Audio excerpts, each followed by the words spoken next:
ಬೆಂಗಳೂರಿನಲ್ಲಿ 3 ಅಂತಸ್ತಿನ ಹಾರ್ಡ್ವೇರ್ ಶಾಪಿಗೆ ಶಾರ್ಟ್ ಸರ್ಕ್ಯೂಟ್ ನಿಂದ ಬೆಂಕಿ ತಗುಲಿ ಬೆಂಕಿಯ ಕೆನ್ನಾಲಿ ಯಾವ ಲೆವೆಲ್ಗೆ ಆವರಿಸಿತ್ತು ಅಂದ್ರೆ ದಟ್ಟ ಕಪ್ಪು ಹೊಗೆ ಏರಿಯಾ ತುಂಬಾ ಎಲ್ಲ ತುಂಬಿಕೊಂಡಿತ್ತು.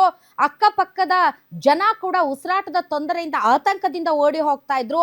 ಅಂತಹ ಕಿರಿದಾದ ಗಲ್ಲಿಯಲ್ಲಿ ಇರುವಂತಹ ಈ 3 ಅಂತಸ್ತಿನ ಕಟ್ಟಡದಲ್ಲಿ ಏನು ಬೆಂಕಿ ಹೊತ್ಕೊಂಡಿತ್ತು ಅದನ್ನ ನಂದಿಸೋದಕ್ಕೆ ಅಗ್ನಿಶಾಮಕ ದಳದ ವಾಹನಗಳು ಒಳಗಡೆ ಬರೋದಕ್ಕೂ ಕೂಡ ಪರದಾಡಬೇಕಾಯಿತು.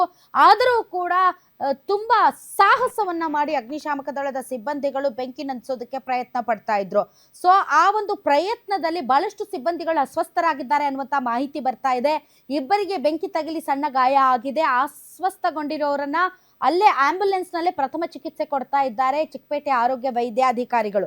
ಉಳಿದ ಇಬ್ಬರು ಸಿಬ್ಬಂದಿಗಳಿಗೆ ಜಾಸ್ತಿ ಉಸಿರಾಟದ ಸಮಸ್ಯೆ ಇರೋದ್ರಿಂದ ಅವರನ್ನ ವಿಕ್ಟೋರಿಯಾ ಆಸ್ಪತ್ರೆಗೂ ಕೂಡ ದಾಖಲು ಮಾಡಲಾಗಿದೆ. ಇದೀಗ ಬರ್ತಾ ಇರುವ ಮಾಹಿತಿಯ ಪ್ರಕಾರ ಸುಮಾರು 6 ಸಿಬ್ಬಂದಿಗಳನ್ನ ವಿಕ್ಟೋರಿಯಾ ಆಸ್ಪತ್ರೆಗೆ ದಾಖಲಿಸಲಾಗಿದೆ.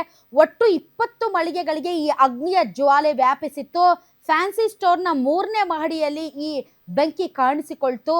ಭಾರತ್ ಫ್ಯಾನ್ಸಿ ಸ್ಟೋರ್ನಿಂದ ಬಿಲ್ಡಿಂಗ್ ನಲ್ಲಿ ಪೂರ್ತಿ ಬೆಂಕಿ ದಗದಗಿಸ್ತಾ ಇದೆ. ಅಲ್ಲಿ ಹಾರ್ಡ್ವೇರ್ ಶಾಪ್ಗಳಿವೆ, ಪ್ಲಾಸ್ಟಿಕ್ ಪೈಪ್ಗಳಿವೆ, ಪ್ಲಾಸ್ಟಿಕ್ ಸಾಮಾನುಗಳನ್ನ ಇಟ್ಟಿರುವಂತಹ ಮಳಿಗೆಗಳಿವೆ. ಹೀಗಾಗಿ ಈಸಿಯಾಗಿ ಬೆಂಕಿ ವ್ಯಾಪಿಸೋದಕ್ಕೆ ಕಾರಣ ಆಯಿತು.